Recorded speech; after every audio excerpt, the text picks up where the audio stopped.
ಬೆಂಗಳೂರು ಪೊಲೀಸರಿಂದ ಅತಿ ದೊಡ್ಡ ಡ್ರಗ್ಸ್ ಬೇಟೆಯಾಗಿದೆ. ಸಿಲಿಕಾನ್ ಸಿಟಿಯಲ್ಲಿ 34 ಕೋಟಿ ಮೌಲ್ಯದ ಡ್ರಗ್ಸ್ ಅನ್ನ ವಶಕ್ಕೆ ಪಡೆಯಲಾಗಿದೆ. ರೈಲಿನಲ್ಲಿ ಬರ್ತಾ ಇತ್ತು ಕೋಟಿ ಕೋಟಿ ಮೌಲ್ಯದ ಮಾದಕ ವಸ್ತು. ಸಿಲಿಕಾನ್ ಸಿಟಿಯಲ್ಲಿ 34 ಕೋಟಿ ಮೌಲ್ಯದ ಡ್ರಗ್ಸ್ ಅನ್ನ ಬೆಂಗಳೂರು ಪೊಲೀಸರಿಂದ ಅತಿ ದೊಡ್ಡ ಡ್ರಗ್ಸ್ ಬೇಟೆ ಮಾಡಿರೋದು. ರೈಲಲ್ಲಿ ಬರ್ತಾ ಇತ್ತು ಕೋಟಿ ಕೋಟಿ ಹಣ, ಅಂದ್ರೆ ಕೋಟಿ ಕೋಟಿ ಮೌಲ್ಯದ ಮಾದಕ ವಸ್ತು ಅದು. ಹೆಬ್ಬಾಳ ಪೊಲೀಸರಿಂದ 8 ಮಂದಿ ಆರೋಪಿಗಳ ಬಂಧನ. ಇನ್ನ ಟೇಬಲ್ ಚೇರ್ನಲ್ಲಿ ಅಡಗಿಸಿಟ್ಟು ಅದನ್ನ ತರಲಾಗ್ತಾ ಇತ್ತು. ಗಿಫ್ಟ್ ರೀತಿಯಲ್ಲಿ ಪ್ಯಾಕ್ ಮಾಡಿ ಡ್ರಗ್ಸ್ ಅನ್ನ ತಂದಿದ್ದಂತಹ ಆರೋಪಿಗಳು MDMA ಕ್ರಿಸ್ಟಲ್ ಅನ್ನ ಈಗ ವಶಕ್ಕೆ ಪಡೆದಿದ್ದಾರೆ ಹೆಬ್ಬಾಳ ಪೊಲೀಸರು. ಗಮನಿಸ್ತಾ ಇದ್ದೀರಿ ದೃಶ್ಯಾವಳಿಗಳಲ್ಲಿ. ಸಿಲಿಕಾನ್ ಸಿಟಿಯಲ್ಲಿ 34 ಕೋಟಿ ಮೌಲ್ಯದ ಡ್ರಗ್ಸ್ ಇದು ವಶಕ್ಕೆ ಪಡೆಯಲಾಗಿದೆ. ನೋಡಿ, ಯಾರೂ ಕೂಡ ನಮ್ಮ ಬೆಂಗಳೂರಿನಲ್ಲಿ ಇರುವಂಥವ್ರು ಯಾರೂ ಕೂಡ ಈ ರೀತಿಯಾದಂತಹ ಡ್ರಗ್ಸ್ ಸಪ್ಲೈಗಳನ್ನ ಕೆಲಸವನ್ನ ಮಾಡೋದೇ ಇಲ್ಲ. ಬೆಂಗಳೂರು ಅನ್ನೋದಕ್ಕಿಂತ ಹೆಚ್ಚಾಗಿ ನಮ್ಮ ಕರ್ನಾಟಕದಲ್ಲಿ ಇರುವಂತಹ ಜನರು ಯಾರು ಕೂಡ ಇದಕ್ಕೆ ಅತಿ ಹೆಚ್ಚಾಗಿ ಕೈ ಹಾಕೋದಕ್ಕೆ ಹೋಗೋದಿಲ್ಲ. ಯಾರು ಹೊರ ರಾಜ್ಯದಿಂದ ನಾವು ಬಿಟ್ಕೊಂಡಿದ್ದೀವಿ ಬರಲಿ ಅಂತ ಹೇಳಿ ನಮ್ಮ ಕರ್ನಾಟಕಕ್ಕೆ, ಆ ಹೊರ ರಾಜ್ಯದಿಂದಲೇ ಇಂತಹ ಹಲ್ಕಾ ಕೆಲಸಗಳು ಮಾಡೋದು. ಈಗ ಬೆಂಗಳೂರು ಪೊಲೀಸರಿಂದ ಅತಿ ದೊಡ್ಡ ಡ್ರಗ್ಸ್ ಭೇಟಿ ಆಗಿರೋದ್ರಿಂದ ಇದು ಸಿಲಿಕಾನ್ ಸಿಟಿಯಲ್ಲಿ 34 ಕೋಟಿ ಮೌಲ್ಯದ ಡ್ರಗ್ಸ್ ಇದು, ಅದನ್ನು ವಶಕ್ಕೆ ಪಡೆಯಲಾಗಿದೆ. ದೆಹಲಿಯಿಂದ ಬೆಂಗಳೂರಿಗೆ ಡ್ರಗ್ಸ್ ತಂದಿದ್ದಂತಹ ಖತರ್ನಾಕ್ ಗ್ಯಾಂಗ್ ಇದು. ಟ್ರೈನ್ನ ಮೂಲಕ ಡ್ರಗ್ಸ್ ಅನ್ನು ತಂದು ಕಾರ್ನಲ್ಲಿ ಇಡಲಾಗಿತ್ತು. ದಾಳಿ ಮಾಡಿ 4300 ಗ್ರಾಂ MDMA ವಶಕ್ಕೆ ಪಡೆದಿದ್ದಾರೆ ಪೊಲೀಸರು. ವಿಚಾರಣೆ ವೇಳೆ ಸರ್ಜಾಪುರದಲ್ಲಿ ಬಾಕಿ ಡ್ರಗ್ಸ್ ಇಟ್ಟಿರುವಂತಹ ಮಾಹಿತಿಯನ್ನ ಬಿಚ್ಚಿಡ್ತಾರೆ. ಇಲ್ಲಿ ಈ ಡ್ರಗ್ಸ್ ಸಪ್ಲೈ ಮಾಡ್ತಾ ಇದ್ದಂತಹ ಪೆಡ್ಲರ್ಸ್ಗಳು. ಈ ಡ್ರಗ್ ಪೆಡ್ಲರ್ ಮನ್ಸೂರ್ ನಿವಾಸದ ಮೇಲೆ ದಾಳಿ ಕೂಡ ಮಾಡಿದ್ದಾರೆ ಖಾಕಿ. ಈ ವೇಳೆ ಮನ್ಸೂರ್ ನಿವಾಸದಲ್ಲಿ 10 kg MDMA ಪತ್ತೆಯಾಗಿದೆ. ಬಳಿಕ ಅಬ್ದುಲ್ ಸಮಾದ್ ನಿವಾಸದ ಮೇಲೂ ಕೂಡ ಆ ನಿವಾಸದಲ್ಲೂ ಕೂಡ ಡ್ರಗ್ ಇದೆ ಅನ್ನೋ ಬಗ್ಗೆ ಮಾಹಿತಿ ಬಂದಿದೆ. ಅಬ್ದುಲ್ ಹೆಣ್ಣೂರು ನಿವಾಸದಲ್ಲಿ 3.5 kg MDMA ಪತ್ತೆಯಾಗಿದೆ.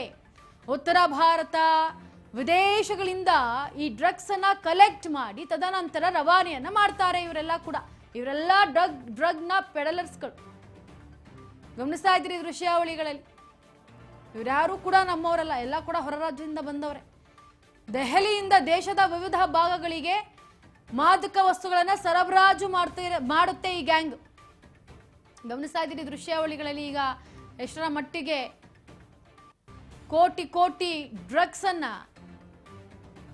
ಪೊಲೀಸ್ ವಶಕ್ಕೆ ಪಡೆದಿದ್ದಾರೆ.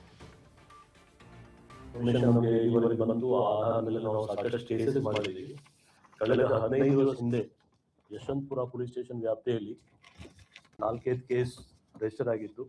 ಅದರಲ್ಲಿ ಒಟ್ಟು 9 ಜನ ಅರೆಸ್ಟ್ ಆಗಿದೆ. ಇದು ಆಲ್ರೆಡಿ ನಾವು ಪ್ರೆಸ್ ಮೀಟ್ ಅಲ್ಲಿ ಎಲ್ಲ ಡೀಟೇಲ್ಸ್ ಕೊಟ್ಟಿದ್ದೀವಿ. ಯಶವಂತಪುರ ಪೊಲೀಸ್ ಸ್ಟೇಷನ್ ವ್ಯಾಪ್ತಿ. ನಾನು ಯಾಕೆ ಹೇಳ್ತಾ ಇದ್ದೀನಿ ಅಂದ್ರೆ, ಆ ಪೊಲೀಸ್ ಸ್ಟೇಷನ್ ವ್ಯಾಪ್ತಿಯಲ್ಲಿ ಸರಾಸರಿ 5 ಕೇಸ್ ರಿಜಿಸ್ಟರ್ ಆಗಿತ್ತು. ಕ್ರೈಮ್ ನಂಬರ್ಸ್ ಬೇರೆ ಬೇರೆ. ಆ 5 ಕೇಸಲ್ಲಿ 9 ಜನ ಯಾರು ಆರೋಪಿಯವರಿದ್ರು ಅವರೆಲ್ಲ ಮೂಲತಃ ಇಲ್ಲಿ ಬೆಂಗಳೂರು ಅವರು.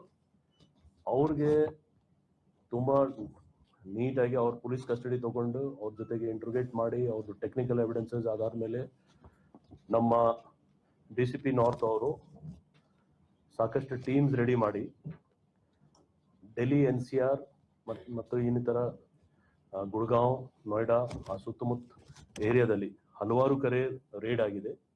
ಆ ರೇಡಲ್ಲಿ ಒಟ್ಟು ಈಗ ಪ್ರೆಸೆಂಟ್ ಹೆಬ್ಬಾಲ್ ಪೊಲೀಸ್ ಸ್ಟೇಷನ್ ವ್ಯಾಪ್ತಿಯಲ್ಲಿ ಒಂದು ಕೇಸ್ ರಿಜಿಸ್ಟರ್ ಆಗಿ ಅದಕ್ಕೆ ಲಿಂಕ್ ಅಂದ್ರೆ ನಮ್ದು ಎವಿಡೆನ್ಸಸ್ ಆಧಾರ ಮೇಲೆ ಟೋಟಲ್ 8 ಜನಕ್ಕೆ ಮತ್ತೆ ಅವರು ಅರೆಸ್ಟ್ ಮಾಡಿದರು.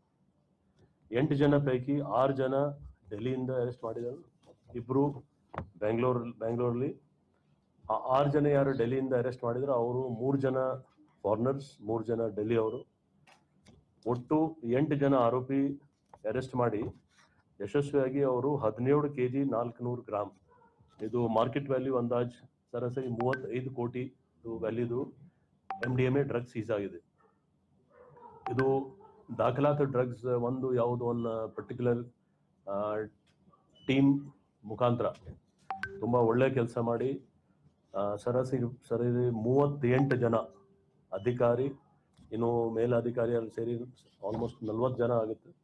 40 ಜನದ ಒಂದು ಕಾರ್ಯಾಚರಣೆ ಆಗಿದೆ.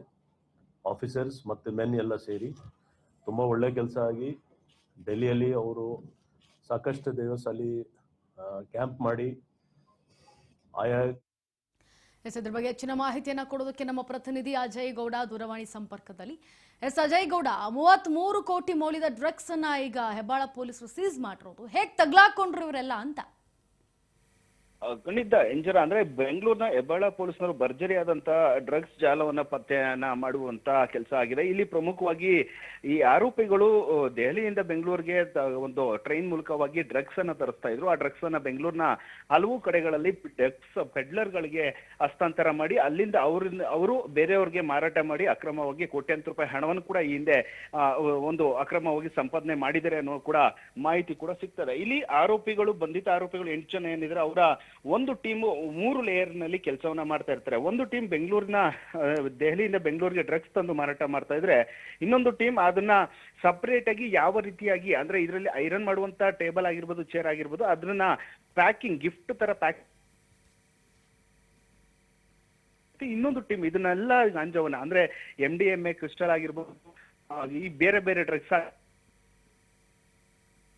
ಇರುತ್ತೆ, ಅದ್ರ ಜೊತೆಗೆ ಪ್ಯಾಕಿಂಗ್ ಅನ್ನ ಮಾಡಿ ಈ ಬೇರೆಯವ್ರಿಗೆ ಮಾರಾಟ ಮಾಡುವಂತ ಕೆಲಸವನ್ನ ಈ 8 ಜನ ಆರೋಪಿಗಳು 3 ಲೇಯರ್ ನಲ್ಲಿ ಕೆಲಸವನ್ನ ಮಾಡ್ತಾ ಇದ್ದಾರೆ.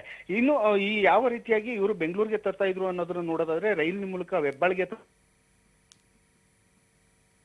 ಒಂದು ಡ್ರಗ್ಸ್ ಒಂದು